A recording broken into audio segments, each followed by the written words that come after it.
Good evening and welcome to the Nazarian College's Distinguished Speakers Series. My name is Richard Schweitzer. I'm a Nazarian College of Business and Economics alumnus.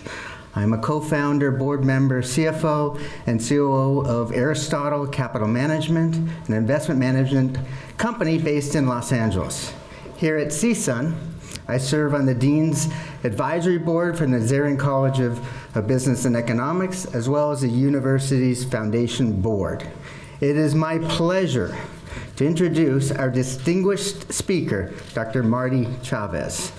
Before we bring up Marty, I'd like to take a few minutes to give you a little more information about the Younes Nazarian Distinguished Speaker Series. Each semester, the business school brings an incredible guest speaker to campus to share information about their career and their journey to success.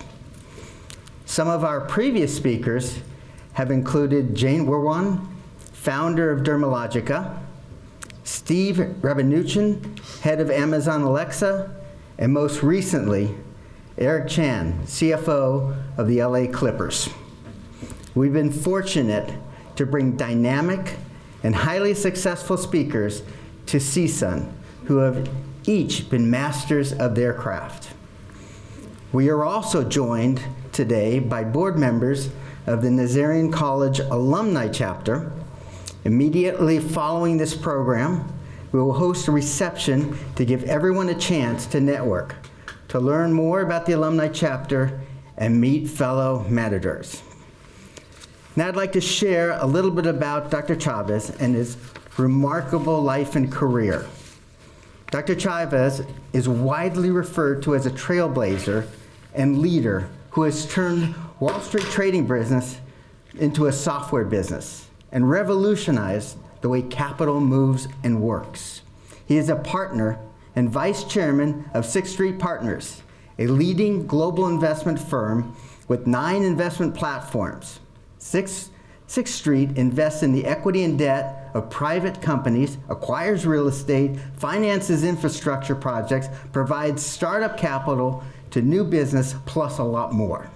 Before joining Sixth Street, Marty served in a variety of senior roles at Goldman Sachs, including Chief Information Officer, where he oversaw the firm's 9,000 engineers, Chief Financial Officer, and global co-head of the firm's securities, now global markets division. Far from the stereotypical Wall Street banker, Marty is a disruptor at heart. He was among the most senior Latinos on Wall Street, as well as the most senior openly gay executive at Goldman Sachs. Beyond finance, Marty has long held a passion for converging life sciences and software, and has an eye for new applications of AI and technology that will transform industries.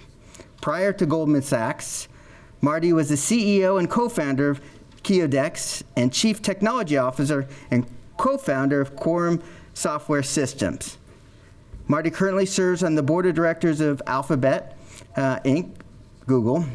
In addition, he serves on the fiduciary and advisory boards of Abacus AI, Cambria Biopharma, Datavant, Early, and Catch. Marty holds an AB in Biochemical Sciences and an SM in Computer Sciences from Harvard, and a PhD in Medical Information Systems from Stanford. He hails from New Mexico, has a blue belt in Brazilian Jiu-Jitsu, and is a proud father of 2. Please join me in welcoming Dr. Marty Chavez to the stage. Oh. Very good. Thank you for being with us this evening. Let's get started. All right, pleasure. Happy to be here. And I know you have a lot to share, but let's start at the beginning of your journey. Okay. Take us all the way back to your childhood. Okay. What captured your attention as a kid? So, Legos. And I was good at math from very early on. And my parents really encouraged it. I was really, really lucky. I grew up in Albuquerque, New Mexico, and I went to Queen of Heaven Elementary School, and it was pretty early on when the school realized that I was a little math freakazoid and didn't know what to do with me, and told my parents when I was in 4th grade, you got to send Marty to Albuquerque Academy, which for my my parents were barely scraping by. And Albuquerque is a city that's 75% Hispanic, and it had one amazing private school with 0 Hispanic students. And so this didn't seem like a great idea, but the school convinced my parents, and we got a bunch of financial aid, and I went to the school that had a crazy endowment and amazing teachers, and really leaned into my love of math. And pretty soon, I guess it was in 5th grade, when the school decided to just skip me through all the math, and I started taking math classes at the University of New Mexico, which I'm incredibly grateful for. It really got me my start in everything pretty early on. At the University of New Mexico, I realized that you get an account on the computing system. So this is 1974. There were not PCs. If you wanted a computer, you had to go to a university or a lab or the small number of businesses that had them. My parents were super strict, and I was the oldest. And the one place where they gave me total freedom is if they knew I was at the UNM Computing Center, I was fine. And so for me, computers equals freedom. So I believe you once said that you would never have made it without the support, determination, and sacrifices of your family. Maybe you can elaborate a little bit. Yeah, well, sure. In a city like Albuquerque, where there was this fancy prep school that was clearly not meant for Hispanics, my parents didn't care. And they also didn't care that they couldn't afford it.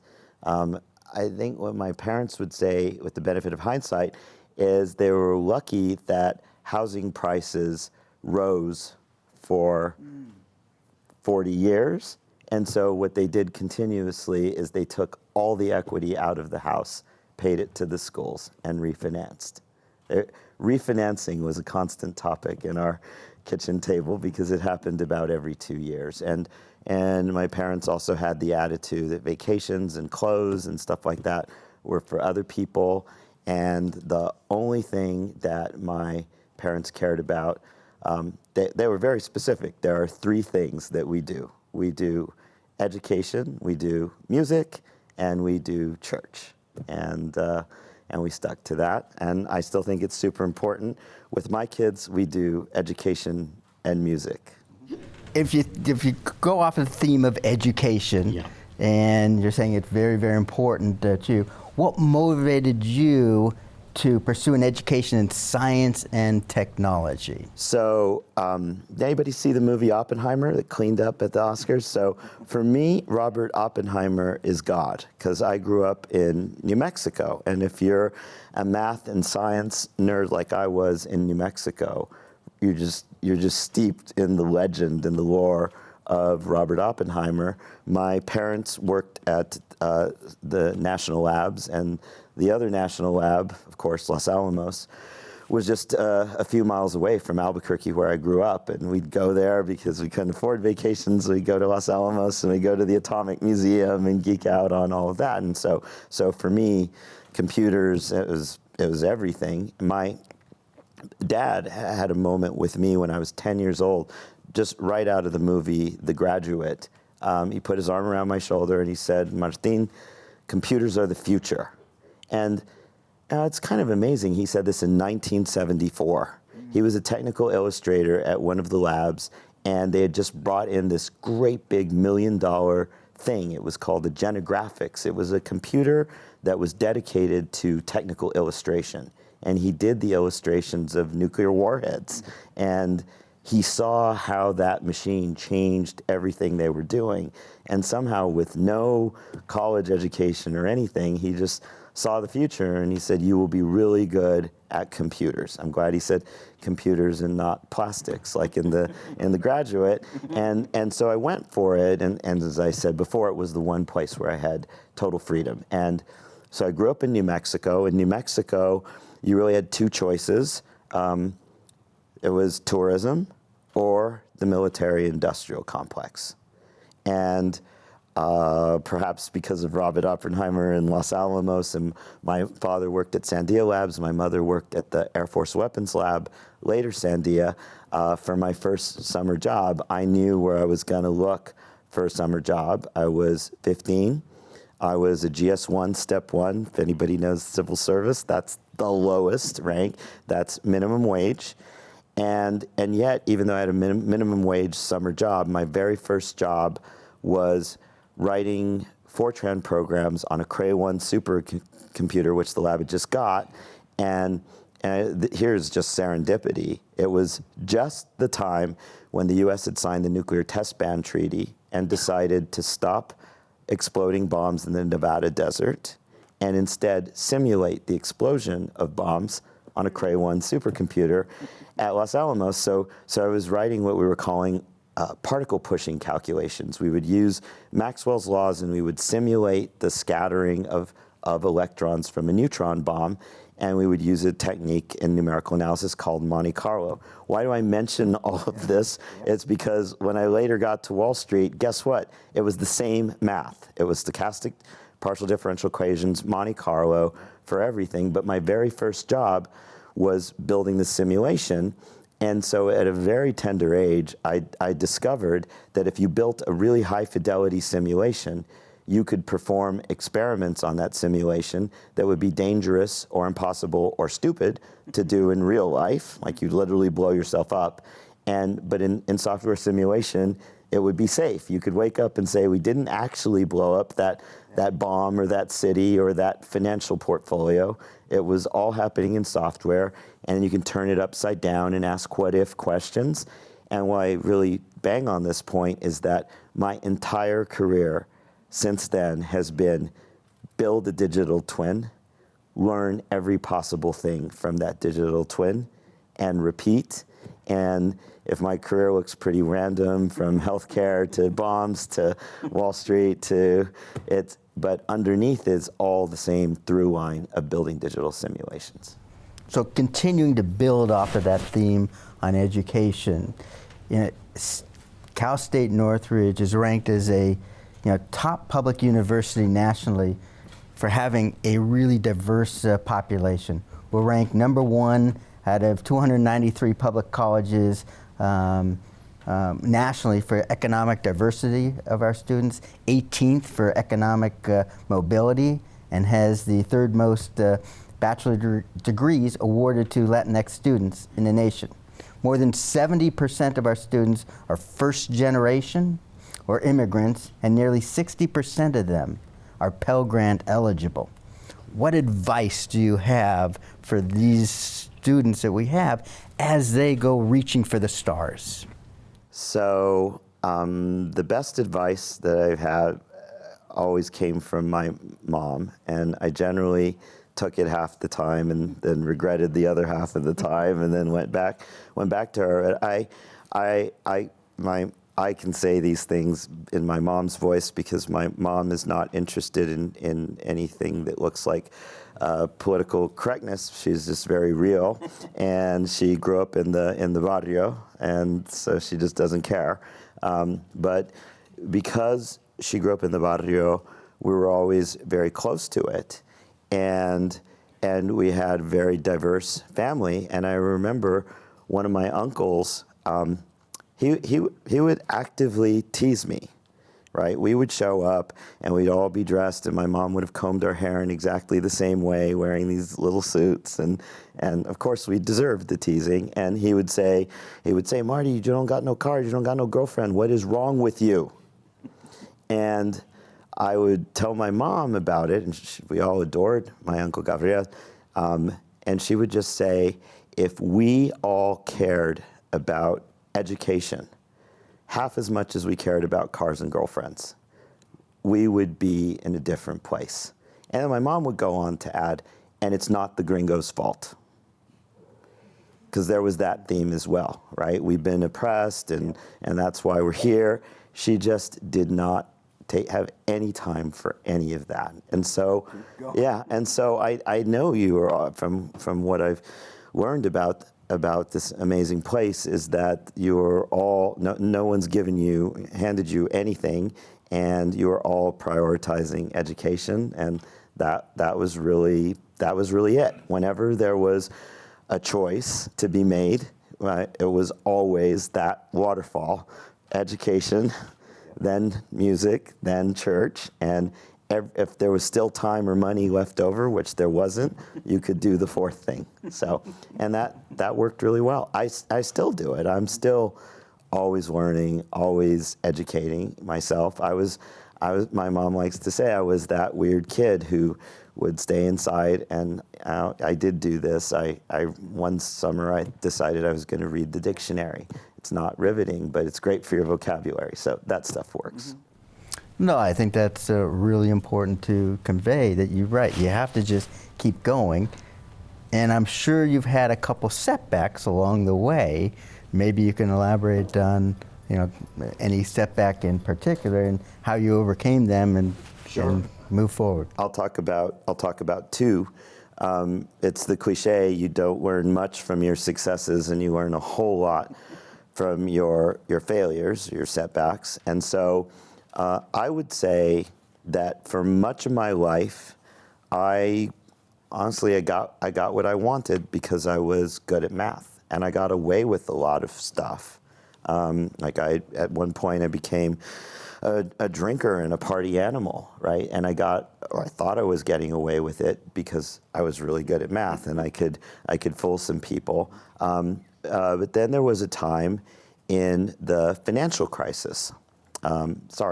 Backing up even further, the dot-com collapse. So I started a company, Kydex, in 2000, and it was a crazy time. I sent out a crazy document. It was a note convertible into any class of stock at my option, no discount, if I felt like it. And I said, if you want to invest, wire your money to this account. If you have any concerns or questions, don't invest. And in 24 hours, I had $15 million in that account. And I thought, well, this is the universe telling me this is the time. What I didn't know was that the dot-com bubble was going to burst 2 weeks later, and that was probably the highest valuation my little company was ever going to have, and it was going to be a straight downhill slide from there. But that wasn't all. We built the product. It was risk management for energy trading, for derivatives, and we struck a deal that was the deal. We were going to put our services right next to the platform online where all commodities were being traded, Enron Online. That's another. And they were very concerned about our bankruptcy, but we had not envisioned their bankruptcy, so we were left without a distribution strategy. That was where I learned all the hard stuff, that customers only part with their hard-earned money when the chips are down, when you have convinced them that their hair is on fire and only you can put the fire out. Then you have a sale, otherwise you don't have anything. This is also where even though I thought I knew a lot about software, this is where I learned if we don't ship the product that we specified on the delivery date, we are dead. And I learned a lot about integrity, communication, clarity, measurable and specific goals, all this stuff, which I had to learn because the chips were down. Yeah. And then I finally got that company to a safe landing place, sold it. It's now part of FIS. And was completely fried. I was just staring at the ocean for a couple months. And I got a call from Gary Cohn, who had been my boss at Goldman, who's now much higher at Goldman. And he said, heard you sold the company. That's really great. You're coming back to Goldman Sachs. And I'm like, that was the last thing on my plan. But what people will say, and what I will agree with, was that when I came back to Goldman Sachs for my second stint, I was the same person and I was a completely different person because of that particular experience. A related career experience is in the financial crisis. I remember being called into an office and being told that we were having unexplained liquidity outflows from a prime brokerage business.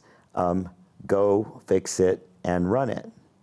And I remember thinking, this is really bad because I do not know the first thing about prime brokerage. And that was actually the pivotal point in my career. I wanted to say, you must be talking to the wrong person. I don't know how to do that. I'm scared of doing that. But instead I just said yes. And that was really the beginning of the trajectory. So that was your path to becoming a senior officer at? Yeah, at the time of the financial crisis, I was a brand new partner. So I was a partner in 2006, which a lot of people think, oh, wow, you've made it. That in the Goldman world, like, oh, you are just starting. You're like a baby partner and very vulnerable and you don't know anything. And that's really the beginning. And I think it's helpful to talk about your career on Wall Street, okay, and your path to becoming a real, the senior officer at Goldman, the man of responsibility. How'd that happen? I think a big part of it was I made partner because I was good at something. I remember this vividly. I had a new boss for a brief period of time, and he was giving me my compensation. He didn't know me well. He had just come from another region, and he just looked at it and he said, "You must be really good at something." And so that's I think that's where I was at that point in my career. Just saying I was really good at math. Same old trick. Building software simulations, putting a trading business into software so that we could find potential problems in the trading book before they actually manifested. And at Goldman Sachs, we came to see that as a kind of special sauce or superpower, right? So we would reliably see other firms blow themselves up. We didn't know that that was going to happen, but we saw it in the distribution, and we had hedged, or we diminished the risk, or we'd done something. So then I had the experience of prime brokerage during the financial crisis, and there I would think I just did the one thing I know how to do, like, let's make a digital simulation of this business, and that's the way we will spot the problems. Then a couple years later, I remember getting a call saying, Marty, we'd like you to be the head of our equities business and co-head, because we always had co-heads. And I remember thinking, I had actually said, I'm a fixed income commodities guy. I don't really know anything about equities. And he said, but that's exactly the point. We want someone with a fresh look. You'll bring something from that other business, and we don't know what it is. And the only way we're going to find out is if we throw you into it. And he actually told me, it might work out really well, or it might be the end of your career. We don't know. And so, and so I did that. And then another thing that didn't go well, we had a massive trading error. You can read all about it. It was 2013. We ended up with a $50 million loss. It could easily have been much more severe. And it was actually a kind of programming 101 loss, root cause, right? There was a price that was set, and there was no comment in the code, and the price was set to 1, and it was supposed to be replaced by the actual price, except in some state of the world it wasn't. So guess what? We bought every listed option on every ticker, starting with IJKLM, for every maturity and every strike, all for $1, which was the wrong price. That didn't go well. And then I got called into the CEO's office this time, said, you've been worried about this for a long time. You have also been misbehaving, because I was head of one faction of 2,000 quants that was at war with 8,000 software engineers. And he said, if that infighting continues, you will now be fighting with yourself. You are the head of all of it. And no more electronic trading losses, because a reminder, you will be fired if that happens again. And then he also gave me some incredible advice and a requirement. He said, very specifically, I want Goldman Sachs and you personally to be synonymous with the Wall Street and software. I want, whenever someone thinks about, in Silicon Valley, thinks about finance, I want them to think about Goldman Sachs, and I want them to think about you. And that was a very strange and tall order. But then he said, I'm going to give you some help. I'm going to get you a mentor. And I thought, I've been here for 20 years or whatever, and you're just now giving me a mentor. 2 weeks later, I got an email from E. Schmidt at google.com. He's the CEO of Google at the time. And the message, you'll never forget this kind of message. He said, I've heard about you, and I'd like to come over to your office to introduce myself. And I thought this was all backwards. And Eric has gone on to become a mentor and friend, and someone who's given me such wise counsel, who oddly tells everybody that I am his mentor. And when I finally asked him about it, because I didn't understand it, he said, well, of course you are. Whenever I have a question about finance, you're the person I ask. So it's mutual. All of this led to a point where one day I got called into the office of the CEO, like the principal, and he said, you are to be the next CFO of Goldman Sachs. And I looked down at the ground. This was not a job I wanted. And he said, okay, let's hear the objections. And I said, I'm not an accountant. And actually, I do feel that my lack of accounting expertise, it's one of my big regrets in my education. I wish I had prioritized it, but Lloyd was ready for me. He said, you have an army of 3,000 accountants you can trust absolutely. Next objection. And I said, when I picture myself hosting the earnings call, I do not feel happiness. And he said, that only demonstrates your sanity. So we began in January. Later on, when I retired, I told the Wall Street Journal, that Liz Hoffman asked me, so what's your verdict on having been CFO of Goldman Sachs, the fabled Goldman Sachs? And I said, it was an excellent preparation for something. We just don't know what that something is yet. And I think it's a great transition or way to bring out the soft skills. So you've got the education, you've got the software and all that. What about the soft skills, especially at a place like Goldman? So soft skills go a long ways at a place like Goldman. When I became chief information officer and had 10,000 people to look after, 10,000 people who had not been getting along, my acceptance speech, if you wanted to call it that, was, I am not the best mathematician. I am not the best software architect, but I'm pretty good at the two of them. And I can also write. I can write a sound and compelling essay. And I've got a little bit of EQ. And in that particular group, which wasn't really hired for EQ, I think a little EQ, and I am your leader, right? So I would still say a little, but it was more than the usual, and that helped me stand out. Looking back, what advice would you give to your younger self as you climbed through? Wow, let's see.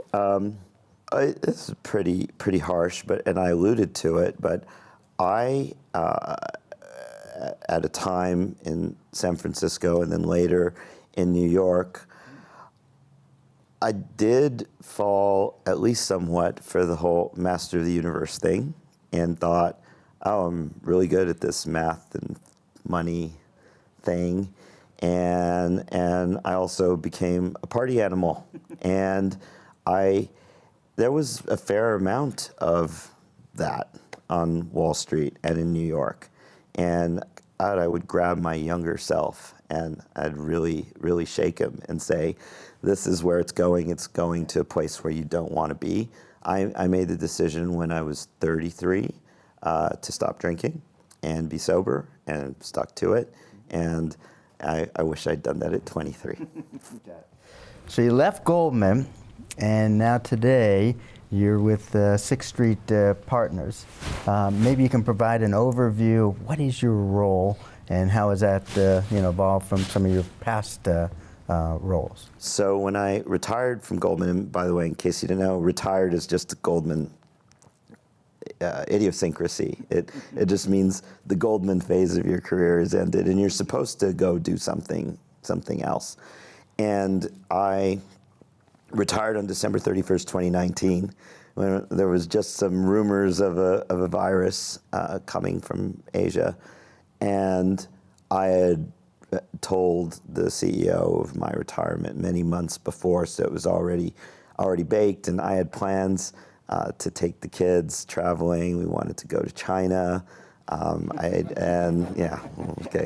You can obviously we haven't been, and none of that happened. And so I got a call from the dean of Stanford GSB, and he said, "We'd like you to teach a class." And I said yes. I thought it'd be an opportunity to write down a bunch of thoughts on the intersection of software and finance. It's free. It's on my website.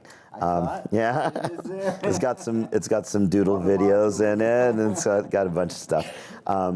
And so I did that. That was really hard, actually, to create a class from nothing. Is immense respect for any professor who does that. And then I made a big mistake. Many people had advised me about this. They said, you're going to be asked to be on a bunch of boards. You really fit a profile. And so I ended up on 12 boards, which in the Zoom world was okay. And then people started wanting me to show up in 3 different continents in the same 2-day period, and it didn't work nearly so well. So I had to work on that number and get it to a manageable place. But then I got the call from my partner and friend for many years, Alan Waxman. He's the CEO and founder of Sixth Street. I always admired, almost really revered him as the world's greatest investor. And he always thought I was really good at software. And our jobs were not that close to one another. We always had this connection. And when he called me up and said, "I would like you to be in our C-suite," I thought I was retired, but it was something I couldn't say no to. There's a moment happening right now where, well, in 1981, I had to pick a major, and I went to the Science Center, and professors were recruiting, and the legendary Steve Harrison from the biochemistry department at Harvard just said, "What are you?" I said, "Computer scientist." And he said, "The future of the life sciences is computational."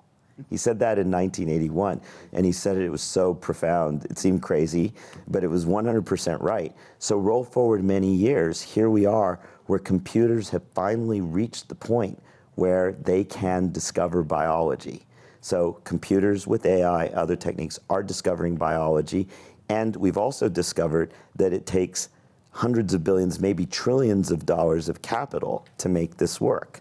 And so Sixth Street, for me, was the best. It was the only place. People and the bond with people is first and foremost. I was never going to have another opportunity like this with someone that I'd known and trusted for 25 years inviting me in to a place where I could work with our partners to direct this capital to this intersection, while having the sacred obligation to our investors, who are in many cases retirement systems paying pensions, right? So we absolutely have to get this right. So you're at Sixth Street, and you're basically getting a candy store is kind of the way I hear you here. Yeah. How do you allocate your time? How do you pick and choose what projects you want to work on? Well, everybody gets feedback and everybody gets reviews, and one of the things in my review is you're allowing yourself to be stretched too thin. So what are you going to do about it? And that is something on my mind. It's great being broad. I know something about fintech and enterprise software and healthcare and finance and regulation and a bunch of things, I could easily just get pulled like a pretzel into too many places. And so I always keep to my waterfall of priorities. So some of the best advice I ever received, Alan Waxman and I were in the same 2006 partner class. And I remember a partner we revered, Suzanne Nora Johnson, she was the vice chairman of Goldman at the time, said to our new partner class of baby partners, I know you are all worried about work-life balance. And I'm here to set your minds at ease on the topic by telling you it doesn't exist, there's no such thing, and you can stop thinking about it. And, well, okay, problem solved. But then she went on and said, the only thing that exists is your short, sacred list of your personal priorities. Know them, own them, make all choices according to that list. Don't expect anyone, not your spouse, not your manager, nobody, to know them or care about them. They're yours. There will be consequences of your choices. Accept those consequences. And I thought really hard about it. And so my priorities are, number one, my peace of mind. That includes sleep and exercise and not doing anything that I might regret. And that's really kept me out of a lot of trouble, and more than anything else, why I'm a survivor this many years into Wall Street. Number two, family. And number three, work. And so every day I'm just thinking about that. There's got to be all of that happening in every single day. And then specifically at 6th Street, I do a lot of things. I source investments. I work with deal teams to structure them. I'm a part of our investment committee that decides whether to commit the capital or not. I love being out with students, candidates, others, and talking like this. And I have a very specific priority, which is, as our business scales, the only way it's going to scale is with, I think this might have stopped. Oh, no, there we go. The only way it's going to scale is with software. And the software for the investing side of the business is mostly Excel spreadsheets. And so there's some very specific things that I'm working on with our team. And first and foremost, it is to create a single source of truth across all of 6th Street, from all the deals we did do and the deals we didn't do, and all their cash flows, all the way to the distributions to our LPs, and have that in a time-traveling single source of truth. So we know not only everything we know about today, but everything about every historical moment in the past. That is a very tall order. And what are all the ways in which AI can help our investors' returns? Perfect transition. Okay, I knew you were going to go there. Okay.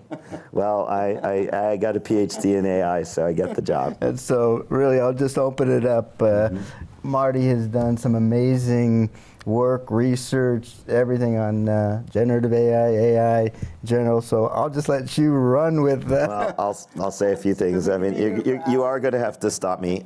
So what I'll say about AI is this. I've been dreaming about AI since I was a kid. And so when I wanted to get a PhD in computer science, of course I wanted to go to the place that was one of the centers of AI. And there were really two at the time, Stanford and MIT. And Stanford also had a great medical school. So I did this MD PhD program on artificial intelligence a long time ago. Yeah. Artificial intelligence in medicine. I started the program in 1985, and my PhD was granted in 1991. Randomized approximation algorithms for probabilistic expert systems. That was the title of it. And so when I graduated in 1991 with PhD graduation, there was a group of 4 people that I used to work with and write papers with, who were all in my department. One of them is the chief science officer of Microsoft, one similar role at Amazon, one's me, and really, well, my fourth guy, I love talking about this. He went on to think medicine is a very hard problem. AI is not ready for it. the tools are not good enough, the computers are too slow, the data is too sparse. I'm going to go solve a really important problem using the same techniques, but it's an easier problem, and it's still an important problem that people will pay money for, and it is the problem of what movie to watch tonight. Do you know who my colleague was? Anyway, he's Reed Hastings, who's the founder of Netflix. And so I think you need to pick your problem domain. That's what Reed taught me. I ended up on Wall Street just because I knew that AI in medicine wasn't going to really work. At that time, I was working on a thread of AI called probabilistic expert systems, Bayesian belief networks, and there were these other people working on neural networks. And I remember we would look at them. I'm so embarrassed to say this. We would look at them with disdain, right? Like, that'll work, and then it worked, right? And they saw it. They saw that the computers just need to get faster and faster, and then some amazing things will happen. So if you look at generative AI, the first big hit forget generative AI, just AI. The first big hit was when some people, Fei Li and others at Stanford, realized that on the internet we had this incredible resource, which was a pile of JPEG photos. For some reason, people love posting pictures of their cats. And then they write a little caption, "This is my cat," right? Well, now you have a labeled data set of pictures. Billions of them have been labeled as containing a cat, and we can assume that all the others don't have cats. And then it turns out you could train a neural network to do the dichotomy, to say, are you in the cats or no cats, right? And so that worked incredibly well. And then you could do all the variations of that. This is a cat who's 8 years old and has lymphoma, right? And then the AIs could figure out whether your cat was sick. So amazing things were starting to happen there. Then in 2017, there was a paper, I have to say this came out of Alphabet, it did. It's called the Transformer paper, a legendary paper. And it said, "Attention is all you need." That was the title of the paper, very cryptic, wonderful title.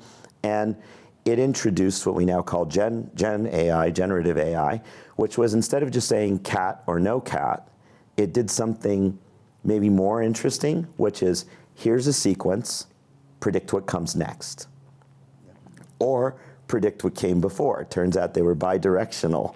And so when all the excitement over ChatGPT, it's an amazing achievement of engineering and everything, and science. All this has been going on. But it's all that. It's been going on for a long time. And at some level, GPT is doing more than this, but what it's really doing is, I've typed some stuff, now tell me what comes next. And it's gotten really good at writing a whole essay of what comes next. And it doesn't care if you want what comes next in the form of a photo or a video or a sonnet or an essay or an op-ed for The Economist. It'll give it to you in any form you want because it's indifferent. And in the next generation, you're able to do text to video, video to text. You're able to do every possible combination. So if we bring it to our audience and the student level, what lessons, how can they, the first one is, you started looking at this that was part of your passion. Yes. You enjoyed it. Yeah. And so you ran with it, which is one of your themes. I did, but I also pivoted when I knew I was going to starve. Yeah, I didn't pivot as successfully as Reed, but I did pivot, so yeah. But, when we're looking at students and how they're looking at it right now, what advice, should they be scared of it? Should they be... So I've been around the software industry for a long time, and since I was 10, and I just turned 60, so I've got half a century of experience. And one thing that I am really confident of, and I don't know if you've experienced this, but the older I get, the less certain I am about almost everything. But there's one thing that I'm really confident of, which is the lump of labor concept is a fallacy. The Luddite fear is a fallacy, right? There's this notion, AI is going to make us all more productive. An analogy I used earlier is, I've seen this myself. I write software every day, some software every day. We're using a tool called Codium. And I was skeptical. I've been writing software for 50 years. And then I just took it for a test drive, and I started typing something, and then it typed the next 10 lines. And I looked at it, I'm like, I said something unprintable. Those were the 10 lines that were in my head. There's no way it could have known. How did it know that? But this idea of what comes next and predict it is incredibly powerful, and the experience is like that of riding an electric bike. I've been to Burning Man twice, and the first time I didn't have an electric bike, and the second time I did, totally different experience. I'm still pedaling, but you can get from one side to the other in no time at all. It's still definitely riding a bike. You have to know where you're going, you have to balance, but it all goes much faster. That's what AI is going to do to so many jobs. I won't say all jobs, but any kind of knowledge processing job. Writing software is one, but so is accounting, so is law, so many things are knowledge software. That's all going to go faster. So let's say, I don't know if it's going to make us 10 times more productive or 10% more or 50%, or let's just say, as a guess, it's going to make us twice as productive. If you were a Luddite, you'd say, well, that means half as many jobs. But that's not what actually happens. What happens is demand goes up, things that used to be luxuries now become ubiquitous, and there are new desires and new products and new services that we didn't even know about. Like, who would have known that you wanted to stream movies, right? The concept was ridiculous not that many years ago, right? And now there's this whole industry. So more things happen with all that increased productivity. So what I would say to students is a variation of something I said in 2011. I became head of the Goldman Equities trading business, co-head, at a time when everybody was really worried about algos and electronic trading. It was exactly that time. And for many people, this was scary. There's that computer geek who, 10 years ago, we asked him where the printer was, and now he is our division head. This is a nightmare for some people, right? And I wanted to calm everybody down. I don't know that I succeeded, but I said there's 3 stable career strategies. And I would, in the age of electronic trading, there are 3 stable career strategies in the age of AI. It's the same thing. Strategy number 1, great strategy for me, tell the computers what to do. Worked well for 50 years, still working well. I do not expect to be replaced by an AI programming bot anytime soon. But I might be, and I hope that it exactly converges with when I really retire. So that's strategy number 1. Strategy number 2 is collaborate effectively with the people who tell the computers what to do and with the computers. Don't fight it. It's like, I could keep pedaling that bike, but why fight it, right? It's just going to be much more fun and a better experience if I let it help me with the pedaling. This is a strategy that everybody can execute. The third strategy, I do not recommend, but it is a strategy, but we should call it out so we can reject it. And I've seen this third strategy. The third strategy is, in the name of protecting my job, I will stonewall those computer geeks and the computers, and I will not tell them how my workflow, how I do my job, because that's my job. And I told people in this speech, if I find you doing that, I will make sure to shorten your tenure to like right now. That is a really bad strategy. And people told me, I remember afterwards a bunch of traders saying, Marty, I make markets in these 5 stocks, and I've got a sniff for these stocks that you will never be able to capture with a computer. And I remember thinking that you used the word sniff has now got me really angry, and we're going to run an experiment. You're going to make markets, and the computers are going to make markets. And we'll see who wins. And if you make more money, you can keep your job. But that's so dumb, because that's like me saying, I'm going to race my calculator to see who can multiply 10-digit numbers faster. I'm going to lose. You're in the wrong race if that's the way you're looking at it. As a tool. Use it as a tool. Yeah. Everybody needs to figure out how to use it as a tool. Yeah. Like I said, we can go on and on and on. Yeah, but that's the core. On it, but figure out how to use it. An incredible topic, and thank you for sharing that. When you make decisions, and you probably make hundreds of decisions, over time, there's got to be core values behind them. and maybe you can share, those guiding principles that you use, with that. Sure. Well, I make personal decisions according to the waterfall that I mentioned, and one of the reasons I'm at 6th Street is I'm completely aligned with our culture. We spend, as a leadership group, I would say, whenever we're not in investment committee, we're talking about culture. That's really all that we talk about, and we have some shared values. One of them we call, I love this name, Face the Tiger. If there's a problem, you don't run away from the problem, you run at the problem. Prudently, with a lot of help from your colleagues. There's another core value, which is no boxing in the shadows. You've got an issue, you've got a concern, you've got a problem. Let us all talk about it right here, right now, as a partnership group, respectfully and candidly. And then there's another one that I've had for a very long time, which is really simple, which is do what you say you're going to do. Just that. We call that integrity. It's integrity, but you'd be surprised, right? So here's 2 words that you will, I hope, if I've been successful, every time you hear them, or you will wince and you will stop saying them yourselves. So this would happen at Goldman Sachs. There'd be a new person, and I'd ask the new person to do something, and the new person would say, I'll try to get that done. And everybody who'd been around would look down at the ground, and because they knew what was coming, which was great, and I will try real hard to pay you, right? So trying doesn't do us any good, right? Just do what you say you're going to do. The other word, hopefully. If someone says, well, hopefully that won't occur, I'm like, who's doing the hoping? And hope is not a strategy, right? What's our actual strategy? Yeah. As for making decisions, we have an incredible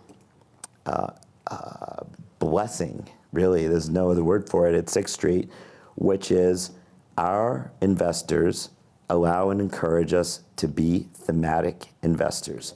We have some different funds, but the funds are extremely flexible in the kinds of deals we can do and in the kinds of sectors.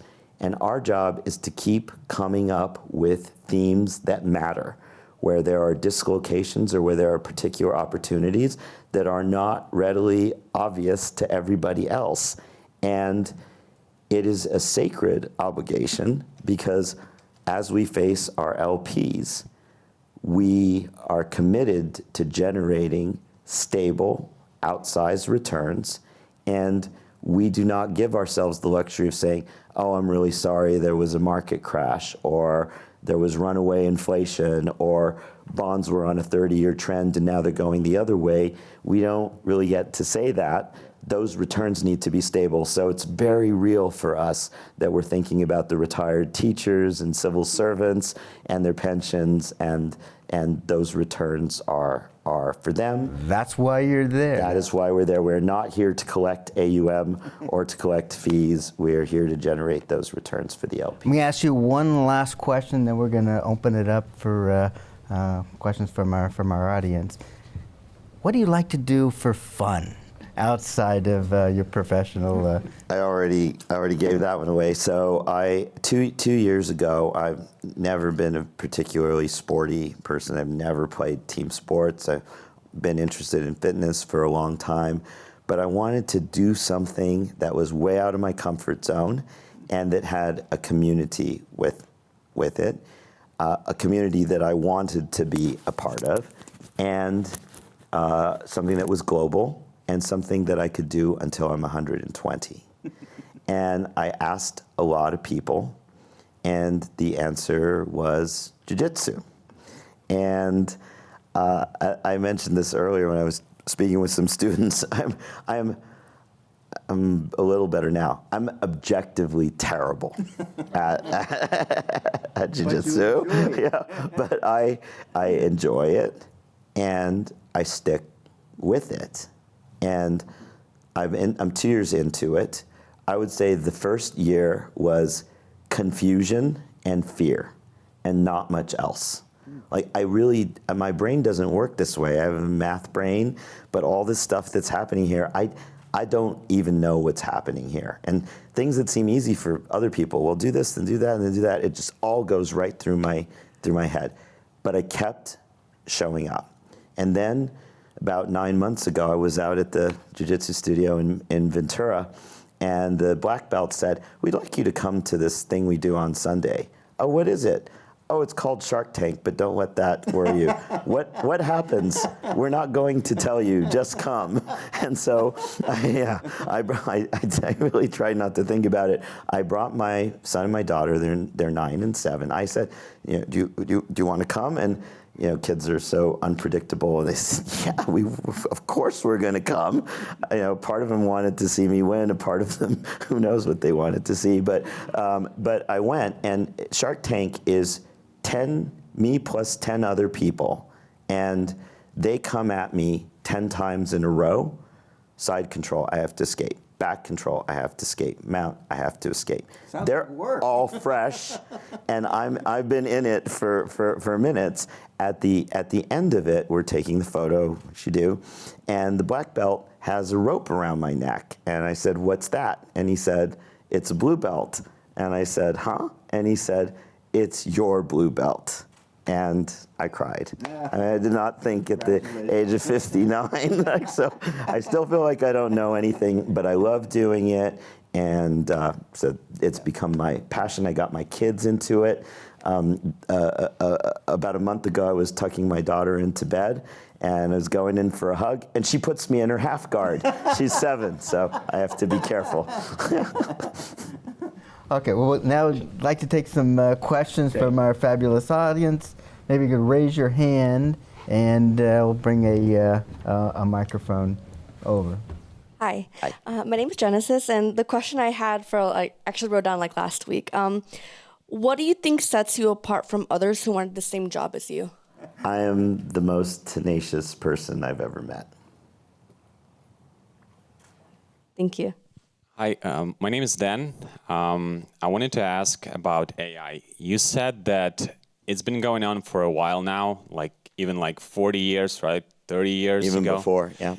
What is happening right now that most of the people don't know about that's we're going to see in 30 years? Whoa, 30. It's very hard to see that far out. So I don't know if any of you have read a book by Ray Kurzweil called The Singularity is Near. And he shows this graph where he tracks the total compute capacity available on the planet over time, going back to the abacus.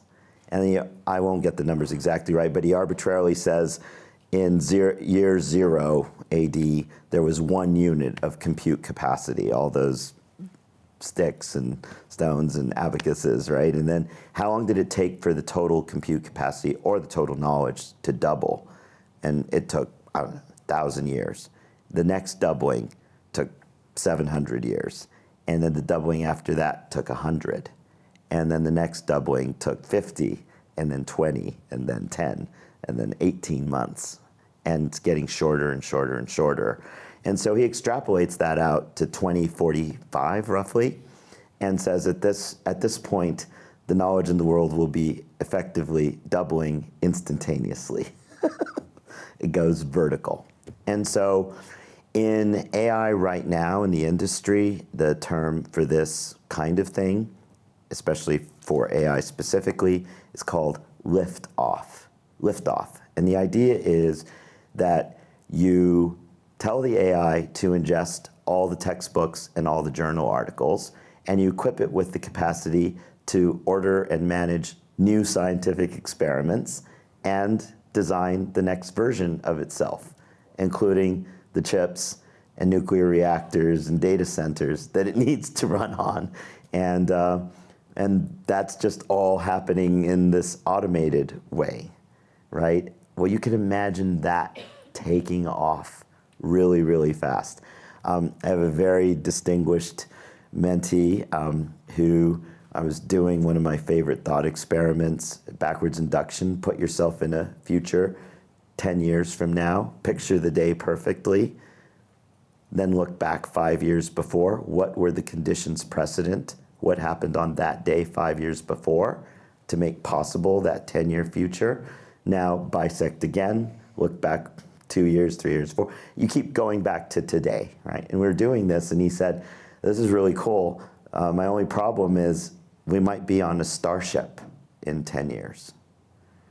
I don't think it's high probability, but it is not zero, right? And so I don't know. I am a techno optimist.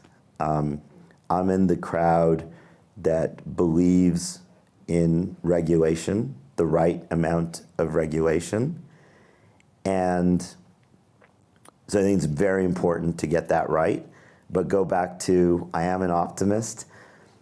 If I had to guess, there's some aspects of that future 30 years from now that look a lot like Star Trek, right? What you don't have in Star Trek is money.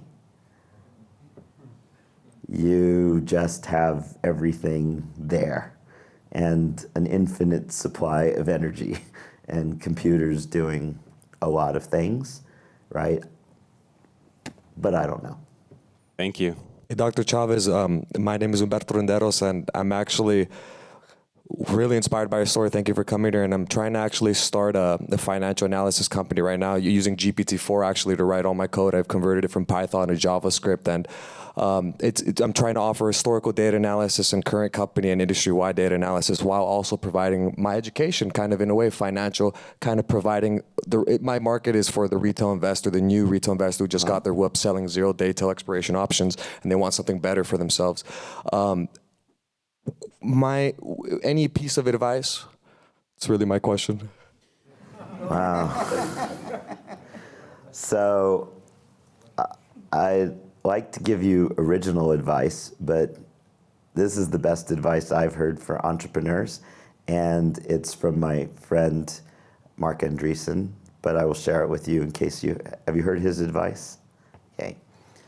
And this actually perfectly describes my experience being an entrepreneur. Being an entrepreneur is like chewing glass. Being a successful entrepreneur means you enjoy the taste of your own blood as you chew your glass. And here's the best part. For every one successful entrepreneur, there are 100 floating face down in 1 foot deep of pond scum.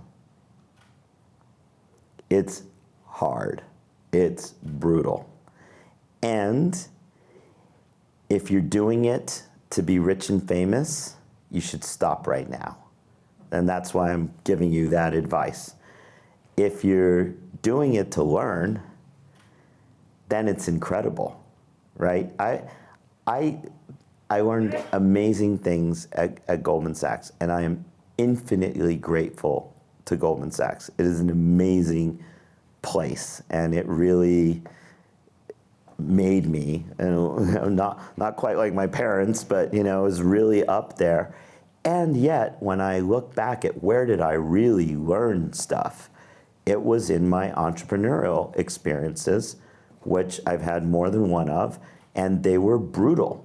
And they were not off the charts successes by any standards. However, I'm 100% sure that if I hadn't done them, then all these other interesting things would not have happened. My path ended up going right back to Goldman Sachs and being with institutions. And when I retired from Goldman, you wouldn't believe how many people said, oh, Marty, you're gay, you're Hispanic, you've had all this Wall Street experience. You must start your own fund. And I just, no. Honestly, it's brutal.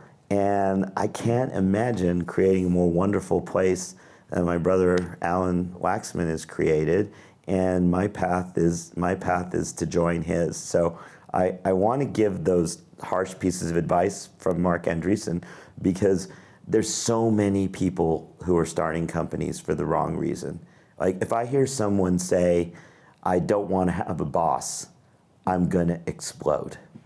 Like that's the dumbest reason, okay? And it's dumb on the literal level and it's dumb on the other level that when you're starting a company, you'll get thousands of bosses, right? And everybody will be telling you what to do. So it's also wrong on that level. Does that answer your question? Perfect, thank you. You brought up the fact that of AI's expansion and its capabilities is increasing and will at some point hit a spike.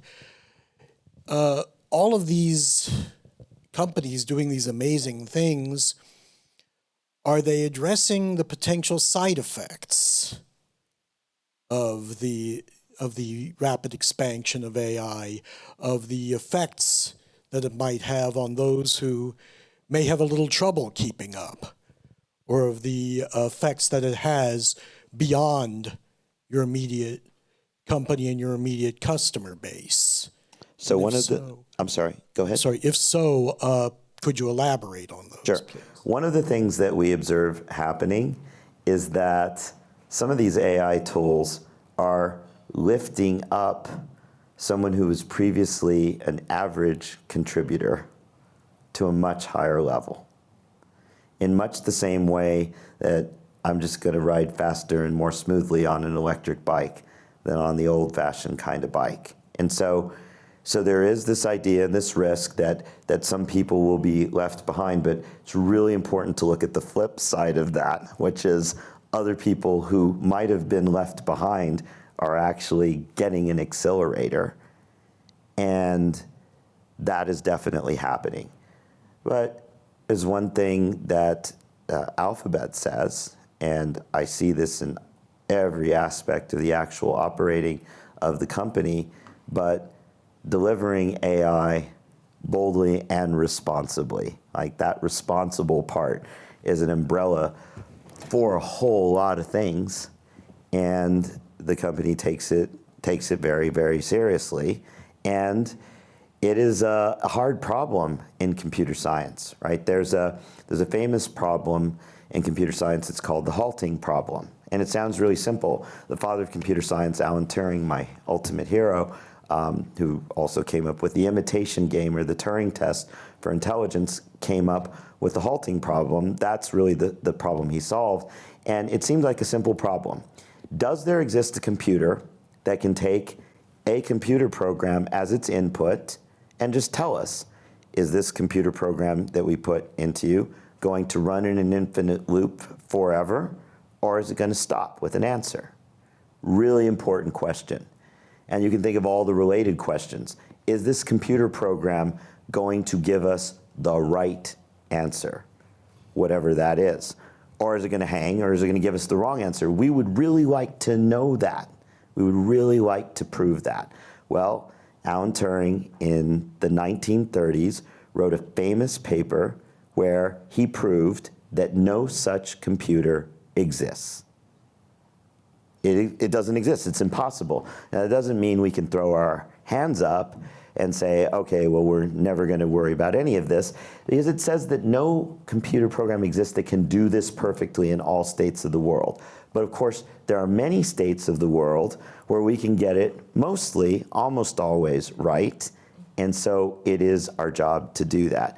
There are many lessons from electronic trading that apply to AI, and I'm really passionate about this, and it gets to be a partial answer to your question, which is that we found with electronic trading that if you wanted to write a program that would review the algo and guarantee its correctness, well, we know from Alan Turing that that's not possible, so let's not do that. But there was a very simple intervention that made a really huge difference, and guess what? This idea came from railroad control theory. So used to be trains on tracks would have a lot of accidents. You get two trains going at each other, or one train running into the side of another train. And so a relatively simple intervention, which is Let's not worry about the trains when they're just running on a track. But whenever they get to a control point, a junction, or a signal, let's worry an awful lot about what happens. Is there any state of the world where the signal could operate in such a way that two trains get on a collision path? And let's make sure that doesn't happen. And so there's an exact analogy to AI. It's going to be much harder. But if an AI is thinking thoughts inside its box, who cares? The same way if an electronic trading algo is imagining buying and selling billions of shares of something, who cares? It doesn't matter what it's thinking. But as soon as that order goes into the stock exchange, let's make sure that you have enough capital to back the order. So the exchange just does a check. You were solvent before this trade. Will you be solvent after the trade? And can you prove it? Now, a lot of people would say, well, that's going to really slow the trades down. Yes, that's the whole point, to slow the trades down. And it turns out that if you're checking for solvency and capital adequacy on every single trade, it's a lot harder to have a million erroneous trades go into the market. So similar idea here. It's part of trust and safety and responsible AI, and it's a super hard problem. So if I understand you correctly, you can't make things perfect, but things are being done to help mitigate potential damage. Absolutely, and taking it very, very, very seriously. Thank you. Sure. Hi, Marty. My name is Daniel Segal. I have a question about the project you mentioned earlier at 6th Street, where you said that you're trying to build a single source of truth. Yeah, you're paying attention. And you mentioned that a lot of financial infrastructure and decisions are based in Microsoft Excel. Yes. Those of us who work in finance, myself included, we live in Excel every day. And it kind of, what you said kind of reminded me. What you said kind of reminded me of this meme where it's like a strong guy holding up the planet, and the planet is labeled the global financial markets, and the strong guy is labeled Microsoft Excel. But so the internal system that you're working on, is that like an internal Bloomberg or like the internal neural network type of system, or can you expand on that a little bit? Yeah, sure. I'd love to. So first of all, I have to tell a story. I love telling stories. So I was the new chief information officer of Goldman Sachs and a very substantial client of Microsoft. And at the exact same time, almost same week, there was a brand new CEO of Microsoft, Satya Nadella. And so he's just doing his job. He's making the rounds to see the clients. And he comes to see me. And the bankers have set it up. And I am infamous for a few things on Wall Street. I'm infamous for the thing about I will try to pay you. And I'm also infamous for the following statement, which I said to Satya as I shook hands with him. Satya, you should know that here at Goldman Sachs, we think of Microsoft Excel as the agent of Satan and the root of all evil. And we've been friends ever since, right? Satya just ran with it. He said, let me guess, you probably have 7 copies of every Excel spreadsheet in your Outlook server. I said, more like 11. And right, and we went, Microsoft Excel, look, let's be serious. It is a short list of most amazing pieces of software ever created in human history. I know the inventor of it. I was on a board with him. Brilliant, amazing human being, the most powerful tool ever. The problem's not really Excel. The problem is us, right? It's kind of like, well, this is random. I remember I had a baby nurse and she said, the kids are all right. It's the parents who are the problem, right? I'm here to train you on how your baby's gonna sleep. The baby's fine. And so it's really people who are the problem, right? We take Excel because it's all we've got, and then we torture it into things that it's not good for. So here's one thing it's not good for. If you've got a general ledger with hundreds of millions of rows, how are you going to put that into Excel? There's 1 million rows per tab, right?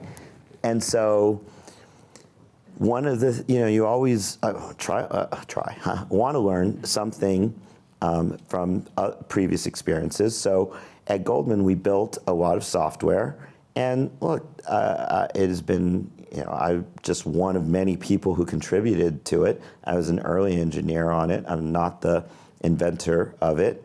That was 3 people who came before me. I contributed to it. It was incredibly successful.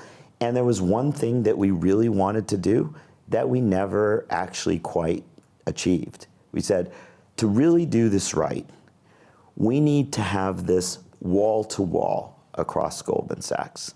That's part one. All the divisions, and one thing that's really a core value for us at 6th Street, we do not use the term front office and back office. Terrible, terrible dated terms, don't use them. We've got investors, engineers, and core.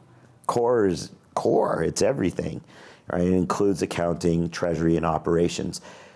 At Goldman, we did a really good job of extending software through the trading business. It took 25 years, but we did a much less good job of extending it wall to wall across the firm. That was one problem. And the other problem is a super hard problem in computer science called the time traveling problem, which is, yes, we need to know everything about right now, but we also need to know everything about 100 days ago. We might have to regenerate that report and know what we were thinking at that time. And having the report archived is not good enough. We have to be able to recreate it from the raw data. So think about this. There's actually a famous Argentinian author, Jorge Luis Borges, who wrote a short story about a person who remembered absolutely everything that ever happened in his life, and how he got caught in this infinite loop of remembering that he was remembering that he was remembering, right? It's really that problem, but it's really important. And so at 6th Street, one of the projects that I'm working with a bunch of engineers on that I'm incredibly excited about is doing this right. A single source of truth, uniting all of our systems across the firm, from cash flows coming out of deals all the way to the most sacred trust of distributing those returns to our investors and documenting them, and having all of that be in software so that our people have that electric bike superpower, right? The people are doing the things that only people can do, and there's always going to be those things, and the computers are doing the rest. That's a little bit more detail. I'm not just the guy who hates Microsoft Excel. It's more complicated than that. It's just dangerous for risk managing large firms, right? Because there's too many ways to have a mistake enter into your spreadsheet and not catch it. And it is one of the best pieces of software ever written. Well, I want to thank everyone for attending, and Marty, thank you for sharing your story with all of our students, our faculty, alumni, and everyone else who was here. At this time, I'd like to bring up Dean Chandra Subramaniam to say a couple words. I first met Marty on Zoom about a year ago, together with President Beck, because he had been pointed out as someone who was interested in focusing on schools like us. So thank you so much, by the way. It's been phenomenal watching him speak about all the things, by the way. And one of the things that when I met with him a couple hours ago now, is I said the piece that I liked was how he moved in different disciplines. Right? Most students and most of us always think of our career as a linear path. And one of the things that is always wonderful to hear is how he's moved now from bioscience to computer science, and then totally changed the world of investing. And then back to biology. Yeah. So, one of the things that we always want to learn is in terms of there is so many different paths that we can take, right? And how we move around it and be comfortable with it is what's important. So with that, by the way, I do wanted to thank you for coming and visiting with us. I hope you'll make more trips. As you said, you're going to be spending more time in LA in the future. So I would like to present you with a token of appreciation. I love deal toys. This is great. Have a shelf. Thank you. Thank you so much. Thank you. That was wonderful. But by the way, I just have to take this opportunity to mention something that we also talked about on going back and forth and what employers are looking for. And I had said to a previous class, no prompting from you, that one of the best things that I've done and that I always look for when I want to learn about something I know nothing about is Coursera. And then you told me that here you have an incredible thing, which is you can all take the Coursera certificate courses, and Yep. it's all part of the deal. Is that The right? College of Business has a license for the Coursera Academy, and I think all of the students have received messages, at least a couple of months ago, that they have the right to take Coursera courses, those in the Coursera Academy, for free. Well, I just Please take it. do it. Yeah. Do it. Exactly. It's not there Just to do it. sit on the shelf. It's because there are a lot of things you can learn from it. And employers are looking for beyond your degree. They're not simply saying, show me what your degree is, because lots of students get degrees. The question is, what else do you have? And this is a skill set that you can get from it. Employers do want to see the degree, for sure. Right. And then they want to know, what can you actually do for me that I should pay you money for? And Coursera is amazing for that. I always look at it. And if you look at my LinkedIn, you'll see it's kind of cute, but I have my little Coursera certificates there as well. You can see what I wanted to learn about on the side. Wonderful. And I know Marty's already said that they are looking for lots of interns. They do have, what we call it? Early careers. Early careers on the website, right? And so if you're looking for jobs, I think Sixth Street is a place that you want to check out, by the way. Thank you so much. And the whole industry. We're only 600 people, but Right. it's a burgeoning industry. So Thank you. Thank you so much, by the way.